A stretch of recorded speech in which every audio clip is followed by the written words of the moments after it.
What's good, guys? Your boy, Mr. Old School Ryder on the award-nominated podcast, The Ryder's Book Club, the infamous The Ryder's Book Club out here in Atlanta with Author Robmar Porter. What's going on, sir? What's going on? How you doing, brother? What's up? I'm good. How about you, man? I'm glad you came through here today. Man, appreciate it. Thank you for having me. Man, tell us about this book, Black Atlantis, right now. This cover, man. That shit fire, man. Shout out to my brother. He made that. It's a family thing, man. It's a family-oriented business thing. But, man, that's my life right there. Holding my life in your hands. How long? Oh, pause. Pause, my bad. It's too early. Man, too early. My God. I got you. Yeah, on the Ryder's Book Club, we cut up a little bit on here. It's not just stuffy book club. We can do that sometimes, but other than that, we're going to do our thing on this right now. So how long did it take you to write Black Atlantis? Man, about 3 or 4 years as far as penning it, getting the inspiration and the concepts and the outlines, about 3 or 4 years. And then the actual process, probably about like a year to, actually get it printed up and edited and formatted and stuff like that. Yeah. That's a lot of writing, man. This book is huge, man. But if you get this book right here, you go wonder where's the other one at. Like, hold up, where number 2? Man, you got to have that one complete the life cycle of it creatively, before you, because it took a while. It's not going to be no years, but maybe I'll give it a year, because in May, when I turn 30, unfortunately, it'll be the 1 year anniversary. Man, I'll be 44 tomorrow, man. Okay. I wish I was 30, man. Man, my knees wouldn't be locking up when it's cool outside. Man, when it get cold, I feel that. Sure, man. I feel that. Them workouts be hard sometimes, man. I be going hard for 2 weeks in a row, and next thing you know, I got to shut it down for 3 or 4 days. Shut it down. Mess the whole thing up. So tell us about Black Atlantis. Well, we could start without going too deep in the metaphysical aspect, because it's a metaphysical fiction, but it's also an urban erotica. So basically, it's based on what would happen if in 1962, 90% of the melanated people in North and South America left, like a sort of a grand exodus, right? And we all went to this big continent called Black Atlantis. So, but as that's happening, it's a big earthquake that happens in 1962, and then this guy named Atlas pops up. He on the back, big red guy. He's the first Atlantean. Yep, on the back. Yep, right there. So he pops up in front of only melanated people could see him. You know what I mean? So he gives them a choice, like, hey, you guys can come back home or stay here, with the systematic oppression and the disenfranchisement and all that. So you got 9 minutes to make that choice. So that's a very deep existential choice, but 90% of us take that leap. I would say, hey. I mean, we didn't live during them times, but like in the early '60s or whatever, we was like transition to like a different type of situation we was in the old days. I'd be wondering sometimes if certain people didn't get deleted, or certain movies didn't get like sabotaged. Yes, sir. I wonder would it be like close to what we looking at, not the erotic stuff, but like come togetherness and stuff like that. I think definitely that's where we was going, and that's part of the essence of this book, is kind of to play that out. Like, what if Malcolm was still here? What if Martin Luther King was here? What if Bob Marley was here? What if we went the more separatism route that the Nation of Islam kind of was preaching, insofar as the business and like circulating the black dollar? Like, what if that was actualized to the 10th degree? That's basically Black Atlantis, you know what I mean? Is we police our own, we teach our own, we arrest our own if we gotta, you know what I mean? Like, we inspire our own, different things like that. And it also leaves the question up for, well, what would happen in America if there's not all these things that happen, different inventors and different periods of time? Like, how would that affect America if there were no melanated people there for 100 years? Well, at least like 10% or something, but that's a large dip.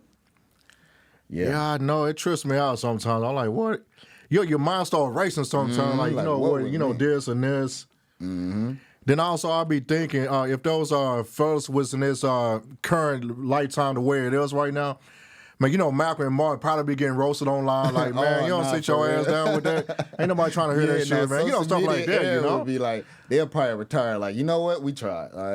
Or somebody might get caught up in scamming it. We don't know. Because the time, especially with these times, you're under so much of a microscope, like, already. So I can only imagine. And before, they was already under a microscope without social media. So, yeah, that definitely plays a part for real. I guess it also play into the erotic stuff as well. You know, once we come together, you know, basically you're gonna have the erotic stuff in there as well. Think, you know, it's kind of like a party aspect of like we finally escape. You know, colonialism. We finally escape all these things. So you know we're going to turn up. Man. We celebrate. We got our own land. We got our own. You know it's going to be a party. Can't nobody turn up like us, man. Come on, man. We're going to be in there turning up. Bruh. Like, we got 10 kingdoms to ourselves, different tribes, different, you know, parts of them. But the urban erotica aspect is really like, I go behind the scenes of how these certain characters came to be. You know what I mean? Like Pathos and Athena, different type of people. Like, how did they actually come? Tell us about Athena real quick for, you know, a short little real quick. Shout out to my best friend. You know, all these people are based off of real people. Athena, the goddess of war and wisdom. Man, she really do it all for Black Atlantis, man. She'll bad one, ain't she? Sound like it too, boy. I'm telling you. Yeah.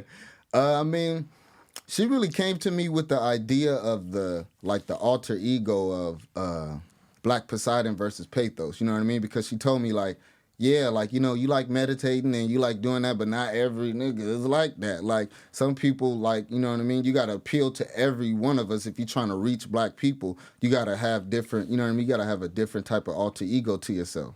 So yeah, she really inspired that part. And she also helped with the lingerie. We got that coming.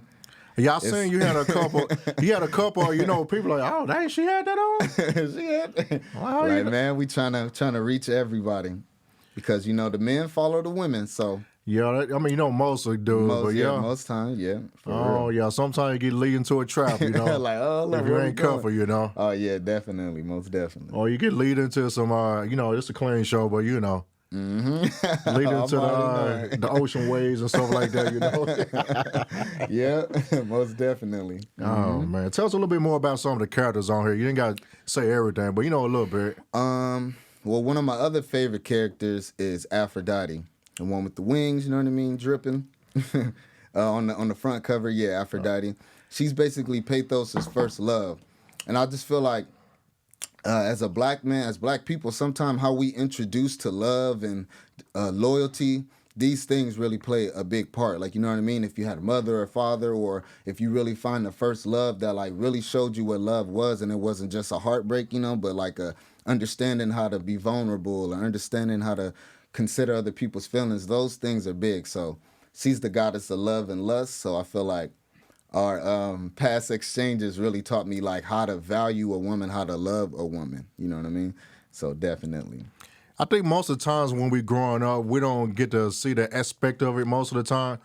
It's just kind of like running guns, just going through like water, you know, through paper and stuff, unfortunately. But yeah, no, I could definitely. It's kind of fun, but it's not. You know, later on, like, damn, I did all that. Like, oh, like looking at the track record, like, oh, we was crazy.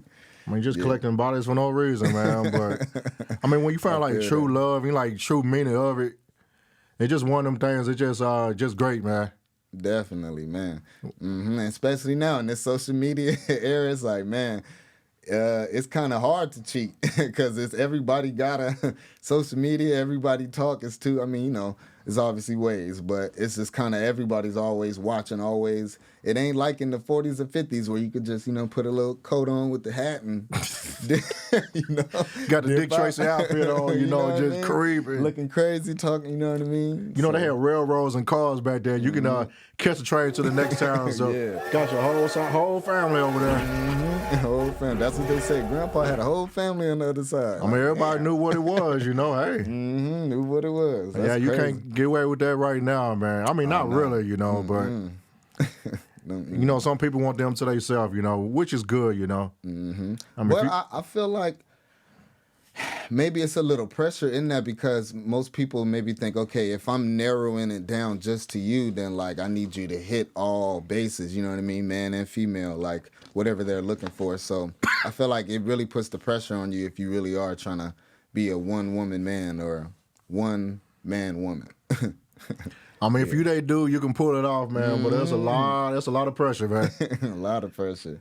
Like, damn, now we can't take nobody to Cheesecake Factory. They can't go to Benihana's. Like, dang. Like, You know the crazy thing about it. You know the crazy thing about it. Recently, the Cheesecake Factory, we up in there. right, we in there. I mean, some of the other people like, man, ain't nothing wrong with the Cheesecake Factory. They got great desserts. right. Like, I mean, you know, some of our people, they want the grass on the wall. You know, the hookah. You know, Right some there on the flames side. shooting up in there. I'm like, man, that's a waste of parking like $30. yeah, you gonna spend something in there. And you can't sit in there. You can't sit in there either for long. You got a 45-minute time. That's it. They start looking at you like, check. Like, we got somebody. Oh, they still drinking water, like for real. like, hold up. Yeah. Now you know, pretty much the Black Atlantis is pretty much, you know, like a utopia, basically. For basically you know, like a utopia, but within that, on the metaphysical aspect of it, it's the ego versus the soul, right? So in different cultures and stuff, the ego can be looked at as like your lower self, or in Buddhism is looked at as Mara, you know what I mean? The guy that tries to stop the Buddha, you know what I mean? And in Christianity, it could be, you know, Satan or the devil. In Gnosticism, it could be, you know, the demiurge. So it's basically pathos represents like our higher self, you know? He's still a brother, he's still black, he's still down to earth. He was born with the Rastas and stuff, but you know what I mean? He also one of us. Like, you know what I mean? He's very relatable, and he's the emperor. So he's well, actually he's the prince at this point in the book, depending on where you are. So, and he has that choice of, okay, only the prince, once he takes the throne, can go to war. So all the while, his dad, Atlas, is kind of grooming him like, we need to go to war with America. Like, once we pop back out, like, forget that heal the world and kumbaya. Nah, like, we taking back all of the world, like, for everybody. you gotta pay up. Got to pay up. And then pathos is like, dang, like, he's more in the Buddhist aspect of, I don't even want to be here. I just want to be meditating, peaceful, chill, you know? peaceful, and, you know, evaporate into the ether. I don't know. Like, he's more just like, man, like. Man, they get turned off if it come down to it, but most of the time, they stay out the way, you know? Crazy. So he kind of is left with that existential choice, like war or love. Do you want to be feared or loved? But at the same time, it's kind of a metaphor for us. Like, when you got that responsibility, you got to weigh both sides of what you're trying to do. You can't just only listen to your heart. Like, if you're at the head of some type of, you know, leadership, or you trying to lead your field, you got to think of all sides of things. So it's kind of a metaphor for that. And then also to like add to the romance part of it, it's like Romeo and Juliet, but interracial. So on one hand, Pathos, he's destined to marry Leandra, right? It's like a preordained marriage. This is who you gonna marry, like in Coming to America, like. Oh, yeah. You know what I mean? Like, she know everything about you. She been bred since a child to like marry you when y'all get of age. So you got that aspect, and then in America, you know, when there's only white people, you know, we find out about Celine. She's basically like I don't know how to explain it, like a Tina Marie, like, you know, like she's soulful sister on that side. Whew. But so through her life, we get to see what America's like and what they switch around because we're not there. So, and she finds out like, dang, this is all a lie. Like, you guys destroyed history. Y'all took everybody out and stuff like that. So, and she ends up meeting Pathos, and he like, dang, like, you making this difficult now. Like, I'm supposed to go to war and take your shit over. Like, but I see that, hey, like, not everybody's on that time. Like, not everybody's racist, and you know what I mean? Even though we had a real, you know, bout of that for hundreds of years, it's like, not everybody is like that. So it's like a, damn, like, what do I do? Type of thing. Yeah, you kind of conflicted pretty much there. You like, man. And you know, I guess, historically, what they say, whenever you take over an area or whatever, the women and children, they coming in anyway. Like, they gonna follow suit. Like, yeah, like, where we gonna go? Yeah, they're looking for like new leadership, basically.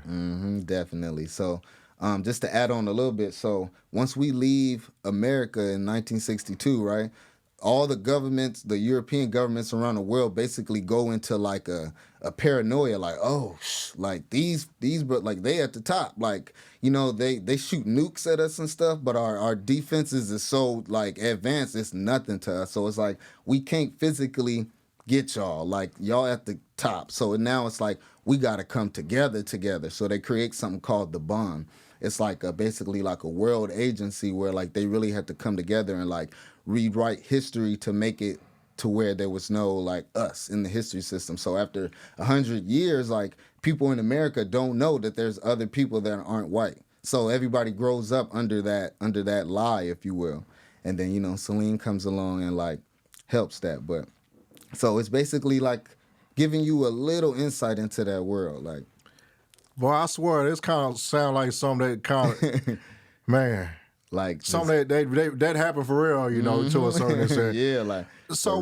This area where Black Atlantis is located, is that like in Belize somewhere? Or is that like somewhere else? Nah, it's just like the mythology of it is right in the middle of the Atlantic Ocean, but it's part land and under the sea too, because you know. Okay.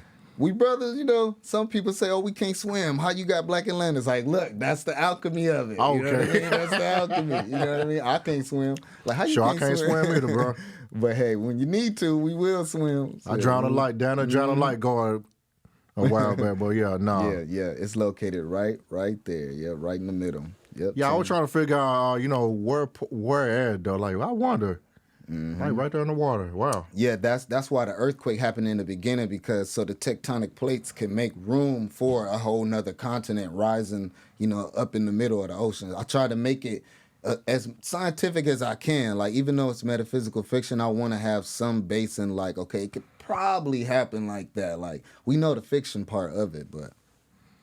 Yeah, that metaphysical stuff, man. It's very interesting sometimes. I'm not deep into it like that, but you know, once I kind of look into it sometimes, like, dang, this is interesting. Yeah, just an alternate thought process to maybe consider about certain things, you know, for real. I heard that, man. I got a few more questions here real quick. No problem. Oh, yeah, what can we find your merch and books and things like that at? You can get it at my website, black-atlantis.square. That's my website, you know, the square.net. You can hit me up on Instagram, Facebook, YouTube. Everything is Black Atlantis. I try to make it simple, you know what I mean? And yeah. Oh, yeah, the shirt too, man. We got the shirts, we got the lingerie, we got everything. I mean, you didn't bring me a shirt, but you know, I'm salty. I got you. But hey, I got you. You in the area, we're gonna figure that out. You know, most definitely 1X or whatever. But yeah, you be having them baddies, man. Yeah, you be having them baddies on your page. I'm like, what? So well-known folks on it. I'm like, I don't want to curse, with but they call themselves the Ocean Hoes. Bro. That's what we have coined them. Hey, that ain't me, man. Hey, I hear you, bro. Yeah, I mean, I'm just trying to, because shout out to Keiki. She's one of my first supporters. That's the porn star with the tongue, right?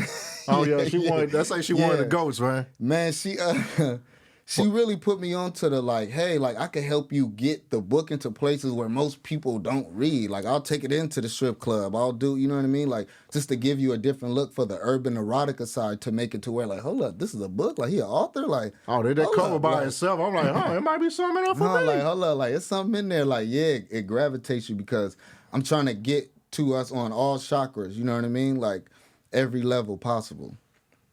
Yep, definitely. Oh yeah, it starts at the top. That wants to get to the lower chakra, it's a wrap, man. It's a wrap. You already, yeah. You got to bust out the sage and everything. I be telling people like, man, boy. I'm telling you, Mike, read some of these scenes with your girl at night. You know what I mean? Some of them scenes. Yeah, like I was telling the engineer, you keep reading this book. If you got a lady next to you, man, it's going down. I shoot you out of the, you know what I mean, the sex scenes. You know what I'm saying? So, I think that's one of the things that a lot of people say, like, oh, you know, like a lot of people harp or latch onto the sexual aspect of it, but you got to think that's kind of like the shock marketing, or like guerrilla marketing of it is, you got to drag people in on a certain level, and then you hit them with the metaphysical stuff. Then you hit them with the Black Power poems and all that, or the people that's looking for that, they're going to be attracted to that. But you know what I mean? Everybody is guilty of it. If you're scrolling down and you see something, dang, and then you see a book next to it, so it's like, hold up, what? Like, make you, you know.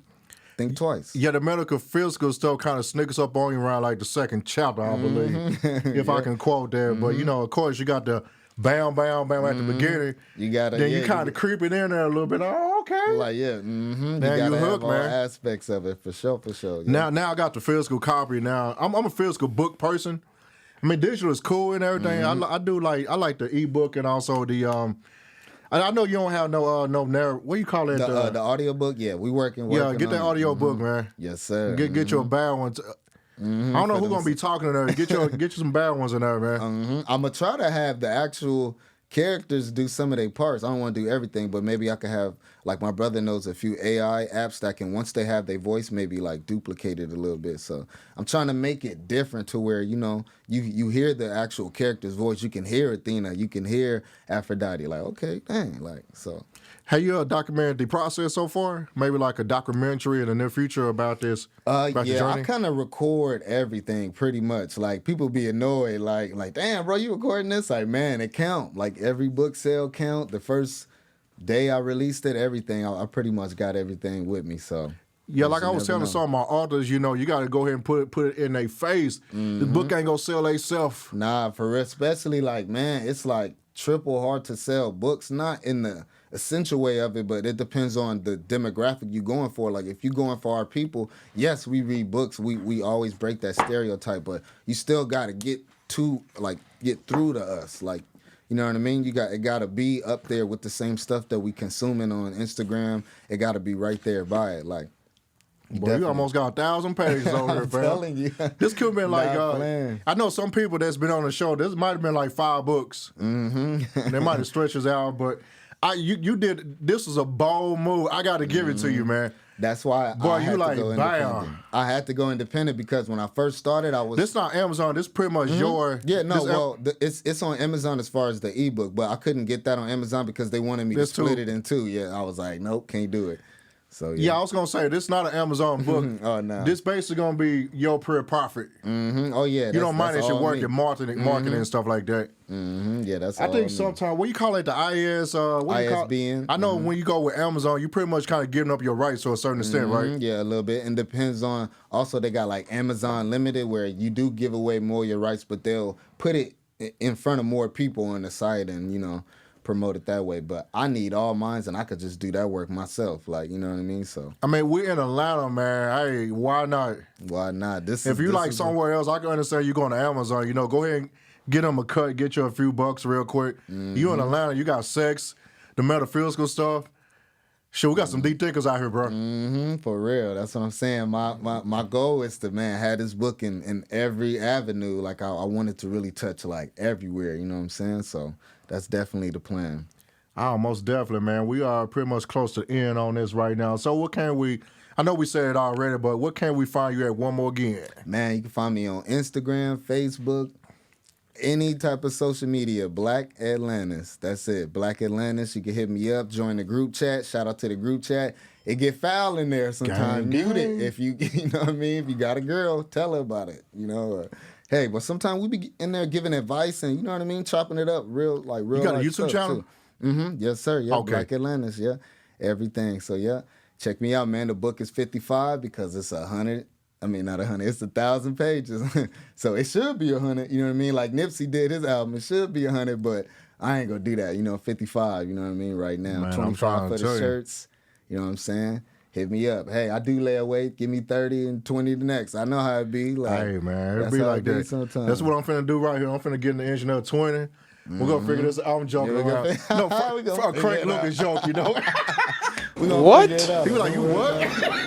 Bro, what are you talking about, man? Hold on, man. I gotta... Like, no. Bro, I'm out, man. That nigga's tripping. Get me up out of here. Yeah.